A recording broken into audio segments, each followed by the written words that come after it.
तर मी लागली आता कणिक मळायला. तर संध्याकाळच्या स्वयंपाकाची तयारी. तर आता म्हटलं चला भाजीचा ताप मिटवायचा असेल तर चकुल्या करूया. चकुल्या केल्या की भाजी वगैरे काय मग करावी लागत नाही.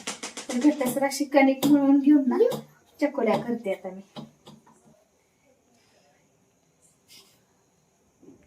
सापशिडी खेळायला. तर इतके उशीर झालं, अभ्यास करत होती, एकदम काढत बसली होती. मध्येच मी किचन मध्ये आले की ती पण आली, बसली आता खेळ. आणि इथं काय अनु चाललो होतं एक दोन अभ्यास तिचा करायचा. तर चकुल्या करायसाठी फोडणी टाकली आता, तूर डाळ वगैरे टाकून आणि लसूण खोबरं आपली बेसिक साधी फोडणी. आता अजून उकळी आली की नंतर आपल्याला लाटून टाकायचं. आणि अनु बघा, तर मी आले किचन मध्ये ना अनु आली ना असं होतंय का. तर अनु पण आली लाटू लागायला.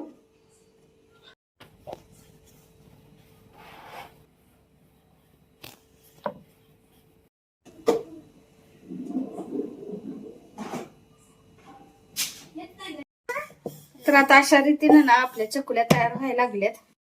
तर छान अशा आपल्या चकुल्या तयार झाल्यात बघा, मस्त अशा झणझणीत. तर ताट सुद्धा वाढून घेतलंय मी. तर चपाती, लोणचं आणि चकुल्या. आणि ह्याचा फुल व्हिडिओ जो आहे तो आपल्या चॅनलवरती अपलोड झालेला आहे. तर तुम्ही तो नक्की बघा. आणि आजचा मिनी ब्लॉग कसा वाटला नक्की सांगा. लाईक करा, शेअर करा आणि सबस्क्राईब करायला अजिबात विसरू नका.